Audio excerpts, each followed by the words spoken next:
Président, Monsieur le Ministre, mes chers collègues, parler de dette publique en 3 minutes, c'est un peu frustrant. Du coup, 2-3 réflexions à partager avec vous seulement. La première concerne le débat sur la dette publique qui reste trop souvent enfermé dans une lecture strictement nationale, alors que notre trajectoire financière dépend strictement désormais de celle de l'Union européenne.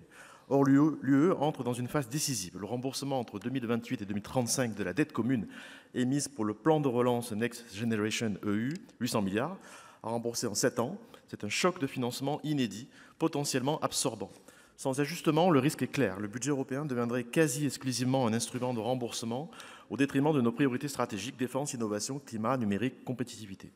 La dette européenne, conçue comme un levier de puissance, pourrait alors se transformer en facteur de paralysie.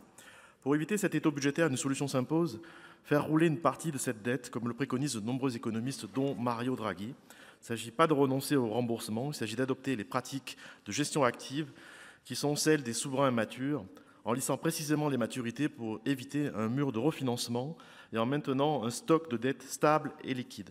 Cette stratégie renforcerait la crédibilité financière de l'Union, ferait émerger un véritable actif sûr européen et donnerait enfin de la profondeur à l'union des marchés de capitaux. Surtout, elle permettrait de financer des investissements indispensables à notre souveraineté collective, comme nous avons évoqué.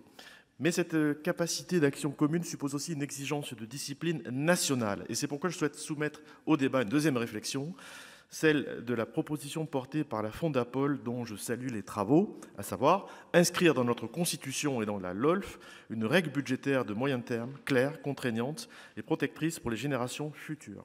Son principe est simple. Une obligation constitutionnelle d'équilibre hors cycle pour le projet de loi de finances avec une réduction progressive des déficits, la même règle applicable pour la sécurité sociale, pour les collectivités locales un mécanisme de surveillance et de traitement de la dette excessive, la création d'un comité budgétaire indépendant chargé d'évaluer les hypothèses économiques, en cas de dérapage, une obligation d'amortissement dans les lois de finances suivantes et des dérogations strictement encadrées. Voilà deux réflexions simples que nous pourrions adopter. Une dernière réflexion, Monsieur le Ministre, ça sera beaucoup plus personnel. Vous connaissez peut-être mon obsession pour le ZAN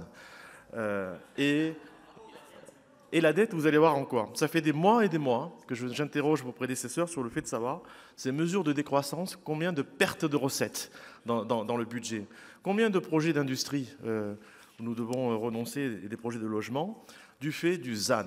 Aucun de vos prédécesseurs n'est capable de chiffrer les pertes de recettes liées à cette mesure de décroissance. Et il me semble que c'est un lien avec le déficit et la dette, parce que nous pourrions avoir plus de recettes. Merci. Merci, très bonne question. Monsieur le ministre. Merci, Monsieur le Président. Le problème avec le sénateur Blanc, c'est qu'il a toujours une petite surprise dans sa manche. Et je vous avoue que nous nous sommes bien évidemment bien connus dans d'autres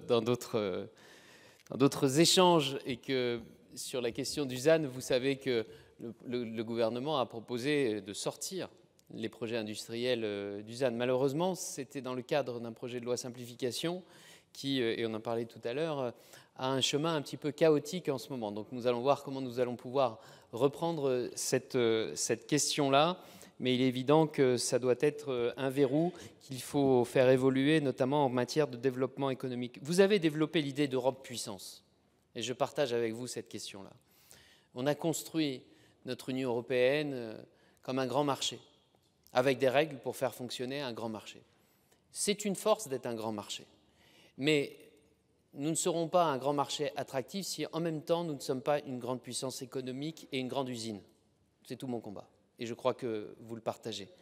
Donc il est indispensable aujourd'hui, vous avez cité le rapport Draghi à nouveau, que celui-ci soit une véritable feuille de route pour la Commission européenne. Et je crois qu'il y a en ce moment un mouvement qui est en train d'être engagé effectivement pour considérer qu'il est nécessaire de finalement faire un peu ce que font les autres. Nous ne pouvons pas être les seuls à ne pas voir que d'un côté, les États-Unis subventionnent massivement, qu'un autre côté, la Chine subventionne massivement, qu'eux-mêmes s'appliquent des règles de protection qu'ils ne comprennent pas pourquoi nous ne les appliquons pas. Donc, il y a une sortie de la naïveté. Il y a des partenaires européens encore à convaincre de cela, qui considèrent l'OMC et les règles de l'OMC comme une sorte de Bible, bien évidemment. Je crois qu'il est nécessaire d'être croyant, mais dans la pratique, parfois, il faut savoir aussi un petit peu s'adapter parce qu'il en va de notre puissance. Merci, Monsieur le Sénateur. Merci, monsieur le ministre. Vous voulez répliquer? Non.